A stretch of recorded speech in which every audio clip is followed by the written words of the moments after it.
안녕하세요. 구독자 여러분 모두가 경제적 자유를 얻는 그날까지 함께할 좋은길TV입니다. 오늘은 16블럭의 상가주택 매매 물건을 소개해 드릴 건데요. 물건 설명에 앞서 오늘의 물건과 5분 거리에 위치한 삼성전자 5기6기 주출입구 앞에 나와 있습니다. 5기6기 공장은 아직 공사는 진행하고 있지는 않죠. 근데 삼성전자에서 2025년까지 착공할 계획을 발표를 했었죠. 그에 대한 기대 때문인진 몰라도 15, 16블럭도 상가가 하나둘 차고 있습니다. 앞에 보이시는 거는 행복주택이고요. 1기, 4기 주출입구 기준으로 말씀드리면은 이 자리는 센트리마나 헤리움 같은 오피스텔들이 들어서 있는 위치들이죠. 근데 15, 16블럭의 경우 행복주택이 자리하고 있기 때문에 아무래도 상권이 좀 더 확장성이 있을 거라고 예상이 됩니다. 기존의 1기에서 4기 앞은 대로변 위주의 상권이라고 하면은 15, 16블럭은 조금 더 골목 안쪽으로 들어가는 상권이 될 수도 있을 거라고 예상이 돼요. 네. 이것도 지금 커피숍이 들어와 있네요. 수미당이라고 하는 한식 뷔페도 있고요. 저거는 작년 한 10월, 9월 이쯤에 들어온 것 같아요. 저기 보이시는 조그만 건물들이 이제 행복주택에 속해 있는 그런 상가들이에요. 상권의 역할을 할 수는 없겠죠. 이 한식 뷔페 때문인지는 몰라도 요즘 15, 16블럭 점심시간 유동인구는 꽤나 많아요. 네. 놀라울 정도로 예전에 비하면요.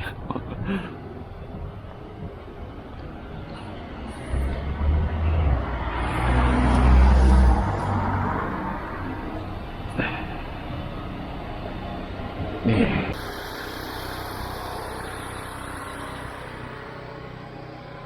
여기도 공사가 한참 진행 중에 있네요. 네, 이 위치가 15, 16블럭의 가장 메인 사거리라고 할 수 있어요.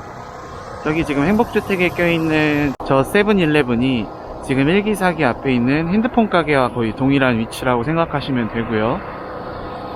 저 끝까지 지금 건물이 들어서 있는데 이 길을 따라 쭉 가면은 2단계와 이어지는 다리로 연결됩니다. 그래서 15, 16블럭의 경우는 사실 2단계 접근성이 훨씬 더 좋다고 저는 생각이 돼요. 그래서 5기, 6기 착공까지 시간이 조금 걸리겠지만 착공만 들어간다면은 아무래도 1기, 4기보다는 좀 더 좋은 입지로 작용할 수 있지 않을까라고 생각이 드네요. 자, 이 코너를 돌면 저 앞쪽에 상가주택이 있는데요. 이 연탄 도야지도 얼마 전에 들어선 상가입니다.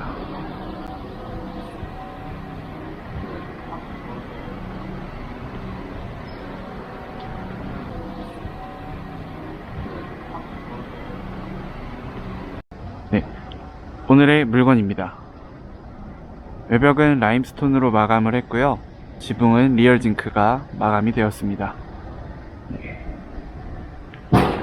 혹시 이 도로가 다른 도로랑 좀 차이점을 느끼셨나요?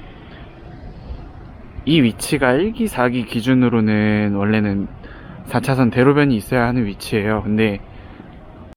근데 이 도로는 그렇지 않죠. 대신에 10에서 12m 정도의 도로인데 맞상권이 형성되기에는 저는 더욱 유리한 구조라고 생각이 들어요. 차량이 이동이 4차선 도로보다는 좀 덜 할 테니까요.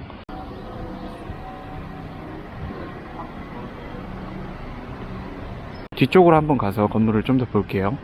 주차는 총 한 대, 두 대, 세 대, 네 대, 그리고 저 끝에 5대, 이렇게 5대가 들어가고요.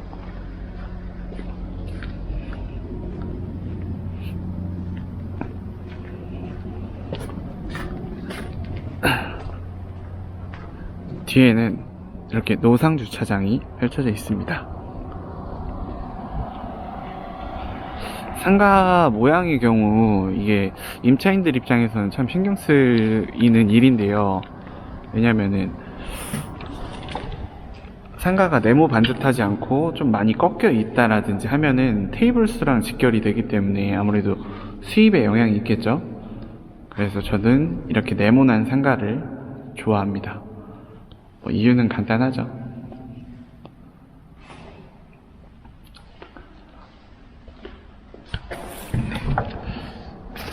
그러면 안쪽으로 이동해서 주인 세대를 확인해 보도록 하겠습니다.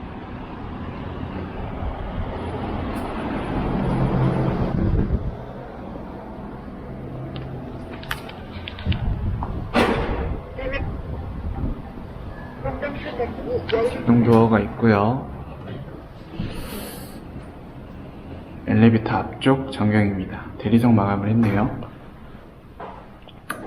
CCTV는 총 4채널로 연결되어 있고요.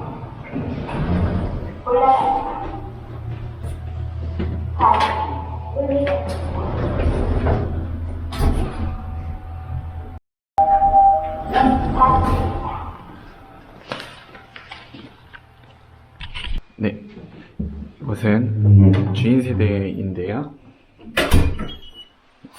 주인 세대 아파트 현관과 다를 거 없이 쾌적하고 수납도 꽤 넓은 주인 세대 공간이 될 수 있겠습니다. 이 주인 세대는 이제 현관 바로 앞에 이렇게 주방이 위치해 있는데요. 주방 바로 옆은 작은 방으로 이용될 수 있는 방이 하나 놓여져 있습니다. 주방 가구들은 한샘 가구를 이용했고요. 다른 주인 세대랑 좀 차별성이 있다라고 하면은 이런 장식장 같은 거를 넣어주는 주인 세대를 많이는 못 봤거든요. 그래서 이곳에 냉장고가 위치하면 될 것 같고요. 이곳은 다용도실인데요. 보일러와 이제 세탁기, 건조기 같은 거 사용을 하신다면은 이쪽에 이제 위치가 되겠죠.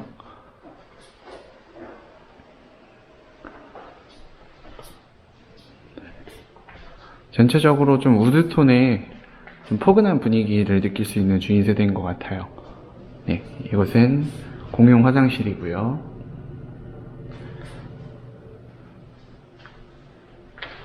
주방 옆 추가 수납장입니다. 창고로 이용될 수 있겠네요.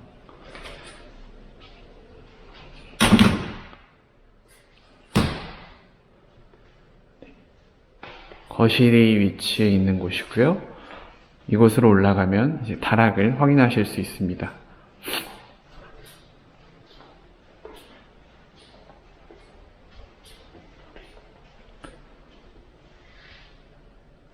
아트월 부분과 베란다 전경인데요. 이게 막혀있는 위치도 있어요. 물론 뚫려있으면 훨씬 좋긴 하겠지만 뚫려있어서 그런지 조금 더 개방감이 훨씬 있네요. 주인 세대를 보면은 좀 여러 가지 타입이 있는데요. 주방이나 거실에 좀 신경을 쓴 주인 세대가 있고, 아니면 방에 좀 더 중점을 둔 주인 세대가 있는데, 이 건물은 방에 조금 더 신경을 쓴 주인 세대라고 할 수 있을 것 같아요. 이게 안방 구조인데요. 안방을 이렇게 돌아서면 건식 세면대와 화장대가 있고, 안쪽으로는 화장실이 또 있죠. 그리고 저는 가장 마음에 드는 것은 사실 이 드레스룸이에요. 이렇게 넓은 드레스룸을 사실 저는 못 봤거든요. 주인 세대에서는.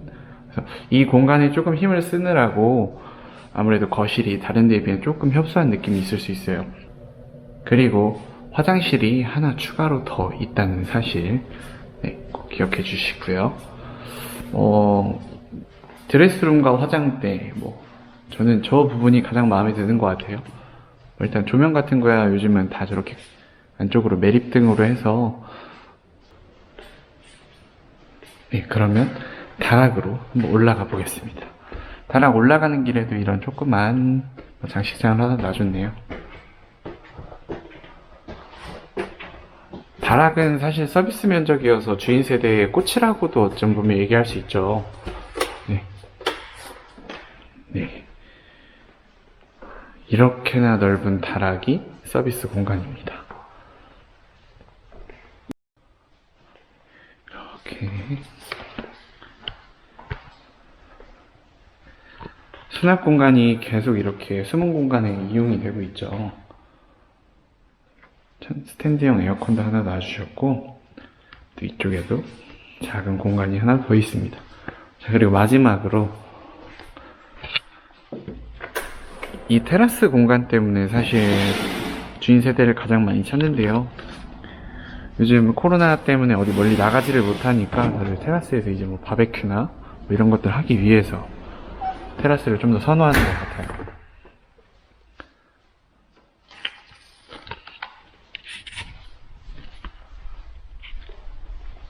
네, 앞선 영상 잘 확인하셨나요? 설명이 약간 필요한 부분이 있을 것 같아서 지도를 간략하게 입지 설명해 드리고, 그리고 가장 중요한 오늘의 물건 수익률표 분석까지 해서 오늘의 영상 마치도록 하겠습니다.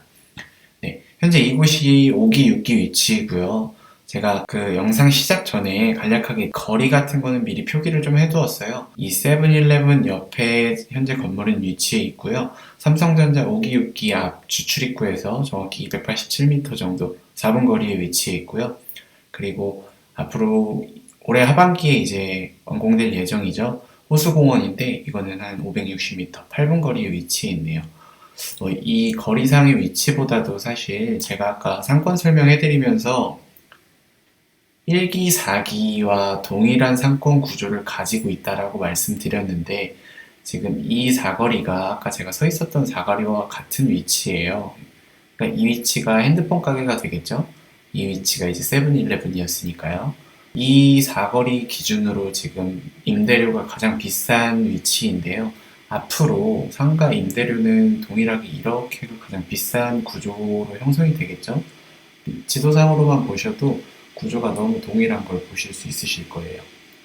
여기가 가장 많은 유동인구가 나오는 지금 1기에서 4기 수출 입구이고, 이곳은 5기에서 6기 수출 입구가 되겠습니다. 거리 같은 경우도 제가 아까 도로 설명을 잠깐 해드렸었는데, 이곳은 지금 4차선 도로가 지나가고 있는 메인 사거리인데, 5기, 6기 수출 입구 같은 경우는 4차선 도로가 아닌 기존 도로보다는 약간 더 넓은 도로가 위치해 있어요. 그래서 상권 같은 경우 5기, 6기는 조금 더 확장성이 있다라고 말씀을 드렸었는데, 1기에서 4기는 기존의 이 메인 사거리를 중심으로 아무래도 조금 더 번화하고 이 안에서 조금 더 많은 유동인구가 있었던 상권이라고 하면은, 5기, 6기 같은 경우는 앞에 지금 행복주택이 있어서 상권의 역할을 못하고 있죠. 그렇기 때문에 저는 조금 더 넓은 반경으로 상권이 형성이 될 거라고 예상을 하고 있습니다. 상권 설명은 여기까지 해드리고, 이제 가장 중요한 수익률표인데요.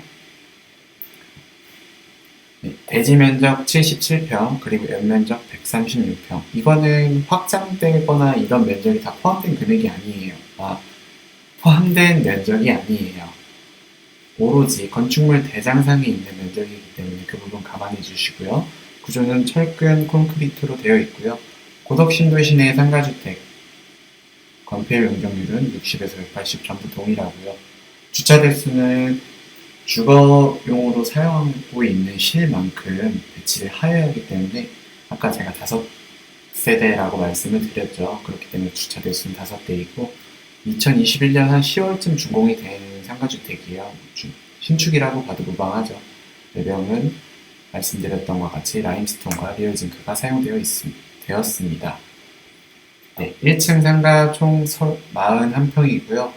보증금 7,000에 월세 500, 그리고 2층 1.5룸 500에 75만원, 3룸 1,000에 150만원, 3층 1.5룸 500에 80만원, 3룸 1,000에 150만원, 주인 세대 1,000에 180만원. 네, 주변 환경은 입지 설명을 해드리면서 충분히 좀 설명을 해드렸던 것 같고요. 1층 상가는 제가 지금 평당 12만 5천 원 정도를 잡아놓은 거예요. 이거는 아직 공실이기 때문에 예상 가격을 적어둔 건데, 이 부분을 좀 고민을 많이 했어요. 왜냐면은 제가 생각하기에는 이 정도 위치이면은 15만 원을 충분히 받을 수 있는 위치이겠다라고 생각이 드는데, 아직 상가가 공실이기도 하고, 그래서 너무 많이 잡았다라고 생각을 하실까봐, 사실 평당 10만 원은 거의 무조건 받을 수 있는 금액이고, 그리고 제가 생각하는 거는 15만 원을 받을 수 있는 위치이고, 그래서 그 중간값을 제가 넣었습니다. 그리고 지금 1층 상가랑 그리고 4층 주인세대만 공실인 상태인데요. 4층은 사실 매매를 위해서 비워둔 거지, 만약에 월세나 전세로 전환을 한다라고 하면은 한 달 안에 무조건 빠지기 때문에 이 부분은 염려 안 하셔도 될 부분일 것 같습니다. 2021년도 10월쯤에 준공된 건물이라고 말씀드렸고, 아래 이제 매매 금액이랑 이 실투자 금액 말씀드리기 전에 대출 승계 시 예상 금리를 미리 좀 적용을 해놨어요. 사실 4%보다 더 나올 수도 있는데 지금 이분은 뭐 3%대를 받아서 사용하고 계시지만 대출을 승계하실 때 아무래도 4% 혹은 그 이상이 될 수 있기 때문에 매를 좀 미리 맞는 게 어떨까 싶어서 4%를 적용해 두었고요. 매매 금액은 23억 5천만 원입니다. 융자 금액 11억이고요. 총 보증 금액은 1억 1천만 원 정도가 들어오고요. 그렇게 되었을 때 이제 실투자 금액이 1억 1,400만 원입니다. 월 수입이 1,135만 원이고 금리 4%를 11억에 적용을 한다라고 하면은 월 이자가 367만 원입니다. 그랬을 때 월 순수입 768만 원, 그리고 연 순수입 9,220만 원, 총 수익률 8.1%의 상품입니다. 네, 오늘의 물건은 어떠셨나요? 처음으로 영상을 이제 지도랑 같이 설명을 해드려 봤는데 생각보다 너무 어렵네요. 다음에는 더 열심히 연습해서 더 좋은 퀄리티의 영상을 드릴 수 있도록 더 노력하는 좋은 일TV가 되도록 하겠습니다. 네, 오늘의 물건은 매매 금액적인 부분이나 뭐 위치적인 부분이나 향후에도 충분히 차익을 볼 수 있는 자리이기 때문에 좀 괜찮은 것 같아요. 지금 대선을 앞두고 있기도 하고 연초이기도 해서 매수를 알아보고 계시는 분들이 많기는 한데 결정을 쉽게 못 하시는 상황이긴 하죠. 이런 어수선한 상황이 사실은 매수하기에 좀 적합한 시기이지 않을까라고 생각이 듭니다. 올해를 기점으로 좀 확정되거나 앞으로 이제 확정이 예정인 호재들이 보덕에 아직 많이 남아있기 때문에 그런 것들이 확정되면 아무래도 금액적인 부분이 조금 더 올라가겠죠. 그런 걸 고려해 봤을 때 좋은 기회 놓치지 않으시고, 만약에 상가주택을 매수하려고 계획 중이신 분들이 있다라면 반드시 이 기회를 놓치지 않으시길 바라겠습니다. 그럼 여러분의 경제적 자유를 얻는 그날까지 함께할 좋은 일 TV였습니다. 영상 시청해주셔서 감사합니다.